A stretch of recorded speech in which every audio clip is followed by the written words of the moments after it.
प्रिय छात्र एवं छात्राएं, सुप्रभात। हम लोग बालक के सामाजिक विषय के सामाजिक विकास के संदर्भ में चर्चा कर रहे थे कि बालक का सामाजिक विकास कैसे होता है। बालक के सामाजिक विकास में योगदान देने वाले तत्वों में हमने चर्चा किया कि परिवार की क्या भूमिका है, हमने चर्चा किया कि समाज की क्या भूमिका है, पड़ोस की क्या भूमिका है, संगी साथियों की क्या भूमिका है और विद्यालय की क्या भूमिका है विद्यालय बालक के सामाजिक विकास में क्या योगदान देते हैं। आज का जो हमारा टॉपिक है वो है अनुशासन क्या भूमिका अदा करता है बालक के सामाजिक विकास में। तो अनुशासन से अगर देखा जाए तो अनुशासन का मतलब है जीवन जीने का एक तरीका, जीवन कैसे जिया जाता है, ये बालक अनुशासन के माध्यम से ही सीखता है। अनुशासन को अंग्रेजी में डिसिप्लिन बोलते हैं। इसकी उत्पत्ति लैटिन भाषा के डिसिप्लिना शब्द से हुआ है। डिसिप्लिना से माना जाता है जिसका अर्थ होता है व्यवस्था, नियम, अभ्यास या अध्यापन। डिसिप्लिना शब्द की उत्पत्ति लैटिन भाषा से हुई है जिसका अर्थ है शिष्य। शिष्य से माना जाता है। शिष्य से यह अपेक्षा की जाती है कि वह अपने गुरुजनों के आदेशों का श्रद्धापूर्वक पालन करें और उनके अनुसार सफल जीवन हेतु स्वयं में आवश्यक एवं वांछित गुणों का विकास करें। अब यहाँ ये एक प्रश्न उठता है कि गुरु, कहा गया कि शिष्य से आशा है कि गुरु के अपने गुरुजनों के आदेशों का पालन करें, तो गुरु को भी ये सोचना होगा कि उसमें गुरुता हो, उसमें अपने शिष्य के प्रति स्नेह हो, वो अपने शिष्य के प्रति सकारात्मक भूमिका अदा करने वाला हो। आजकल के गुरुओं की जो स्थिति है, गोस्वामी तुलसीदास जी ने क्या लिखा है कि आज जो है गुरु का आशय है, गुरु का मतलब है अंधकार, गुरु का मतलब होता है प्रकाश, अर्थात गुरु का आशय है कि बालक के मानस पटल पर जो अंधकार रूपी पर्दा पड़ा हुआ है उसे दूर करे, वो होता है गुरु। लेकिन आज गुरु स्वयं अंधकार में है, स्वयं अंधकार में है, तो वो बालक के मानस पटल पर पड़े हुए अंधकार को कैसे दूर कर पाएगा, ये महत्वपूर्ण प्रश्न है। अब दूसरी जो बात ये है, गोस्वामी तुलसीदास जी ने इसको लिखा है कि गुरु शिष्य बहिर अंधकर लेखा और एक न सुनई एक नहीं देखा। आज गुरु और शिष्य में अंधे और बहरे का स्थान है, संबंध है। पहले जो था गुरुदेवो भव, मात देवो भव, पित देवो भव, आचार्य देवो भव, और गुरु गोविंद दो खड़े काके लागो पाए बलिहारी गुरु आपने गोविंद देव बताए, वो जमाना समाप्त हो गया। आज गुरु के पास वो ज्ञान है ही नहीं कि वो अपने शिष्य को कुछ दे सके। आज तो शिक्षक शब्द हमको मिल गया है, हम उसी में फूले कि हम शिक्षक हैं, तो शिक्षक हैं, गुरु नहीं है।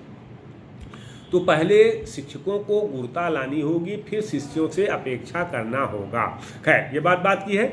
हम ये यहाँ चर्चा कर रहे हैं कि अनुशासन का क्या सामाजिक विकास में असर पड़ता है या नहीं पड़ता है। तो अनुशासन का अर्थ आचरण में नियमितता उत्पन्न करना है। नियमित कोई काम समय सीमाबद्ध से करिए। जैसे आपको 10 बजे विद्यालय जाना, 10 बजे पहुँचिए। अनुशासन भी 3 तरह का होता है, दमनात्मक, प्रभावात्मक, मुक्तात्मक।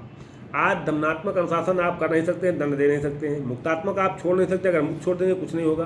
प्रभावात्मक अनुशासन स्थापित करना है जिससे बालक का जीवन सफल हो सके। तो उसमें आप अगर बच्चे को 10 बजे बुलाते हैं तो पहले आप 10 बजे पहुँचिए, 9:30 बजे पहुँचिए, तो टीचर की ड्यूटी बन जाती है। तो आज अनुशासन को व्यापक अर्थ में लिया जाता है। आज शिक्षा का उद्देश्य बालक में सफल नागरिकता एवं सामाजिकता के गुणों का विकास करना माना गया है।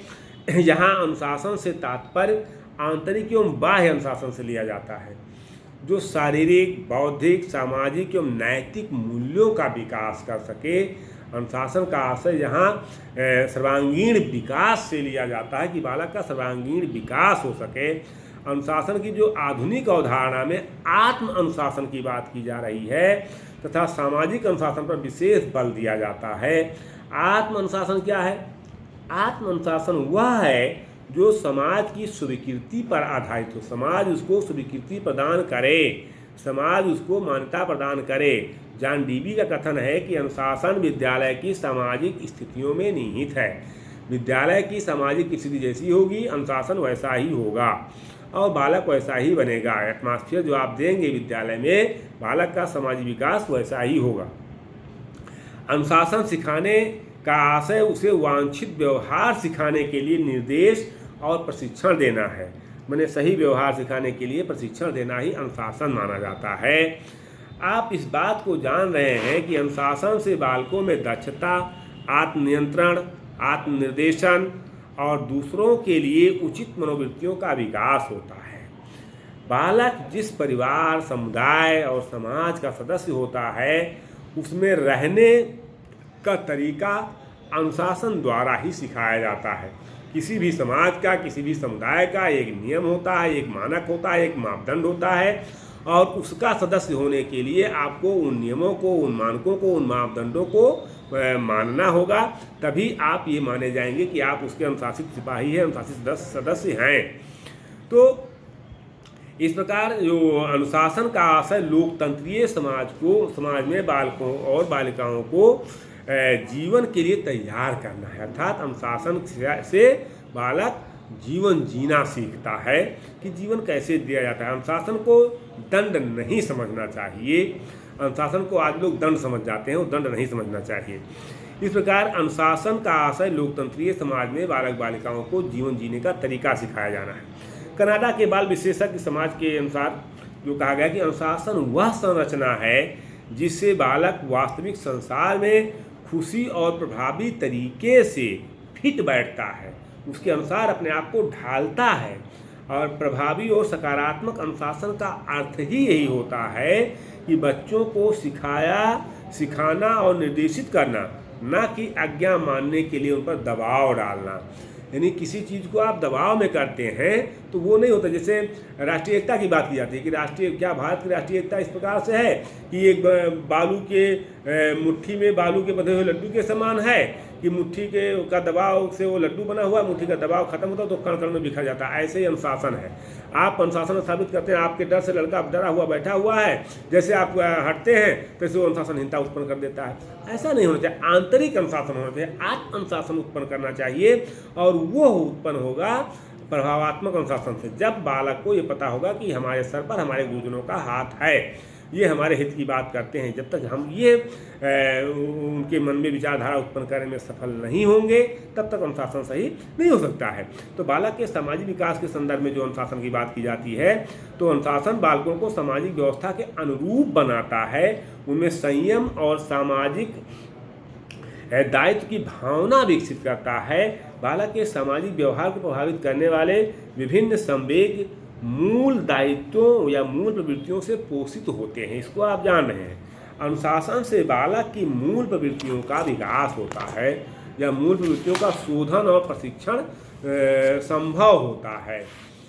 अनुशासन से बालक का सामाजिक क्षेत्र बढ़ता है, साथ ही समूह, अध्यापक एवं अभिभावक के दबाव के कारण सामाजिक बुराइयों और दोषों से बचने का प्रयास करता है। अनुशासन से बालक आक्रामकता से बचता है। वह स्वभाव से मिलनसार तथा सामाजिक होते हुए अनुशासन से सभी बालकों से संपर्क बनाता है, जिससे उसका सामाजिक दायरा, सामाजिक विकास बढ़ता है और इससे बालक नकारात्मक अनुभूतियों से बचता है, जैसे नैराश्य हुआ, भग्नाशा हुआ, तनाव हुआ, चिंता हुआ, अंतर्द्वंद हुआ, आत्मविश्वास की कमी हुई, सफलता का डर हुआ है। तो इनसे ये नकारात्मक अनुभूतियाँ हैं, इनसे सुरक्षित रहता है। अगर बच्चा अनुशासित रहता है तो इनसे सुरक्षित रहता है। अनुशासन बाल अपराधियों में सुधार की सर्वोत्तम युक्ति है। इस प्रकार अनुशासन बालकों के सामाजिक विकास में बहुत महत्वपूर्ण भूमिका निर्वहन करता है, किंतु अनुशासन के संदर्भ में माता पिता और अध्यापकों को कुछ बातों का ध्यान रखना आवश्यक है कि अनुशासन स्थापित करने के लिए अभिभावक और अध्यापक छात्रों के मध्य पारस्परिक संबद्धता और विश्वास आवश्यक है, दबाव नहीं। असंगत तरीके से अनुशासन स्थापित करने का प्रयास नहीं करना चाहिए। आवश्यक बालकों को अपनी बात रखने का पूर्ण अवसर दिया जाना चाहिए। अनुशासन में लचीलापन होना चाहिए। अनुशासन में आलोचना व धमकी का प्रयोग नहीं करना चाहिए। निश्चित तौर पर बालकों पर लगाए गए नियंत्रण तर्कसंगत और आयु के अनुरूप होने चाहिए कि किस आयु का बच्चा है, किस तरह और कितना अनुशासन आप रखते हैं। अनुशासन बालकों के वैयक्तिक भिन्नता के अनुरूप होना चाहिए। बालकों को उनके समस्यात्मक व्यवहार के परिणामों को स्पष्ट करना चाहिए। अनुशासन के नियमों को शांति और सहयोग के साथ घोषित करना चाहिए, तो बालक का सर्वांगीण विकास होता है। इससे अनुशासन के जो कई प्रकार भी हैं कि उचित व्यवहार को बढ़ावा देना, अनुचित व्यवहार को हतोत्साहित करना, सही या उपयुक्त जो है अधिगम वातावरण का निर्माण करना, माता पिता का उदाहरण देना, तमाम ऐसे तरीके हैं जिससे बालक को अनुशासित किया जा सकता है। तो हम यही से अपने वाणी को विराम देते हैं कि बालक किस तरह से अनुशासन के माध्यम से बालक का सामाजिक विकास होता है। फिर हम अगले टॉपिक पे चर्चा करेंगे कि बालक सामाजिक विकास को प्रभावित करने वाले कौन कौन से कारक हैं, इस पर चर्चा होगी। आपको वीडियो अच्छा लगा हो तो आप प्लीज़ लाइक और सब्सक्राइब जरूर कीजिएगा। बहुत बहुत धन्यवाद।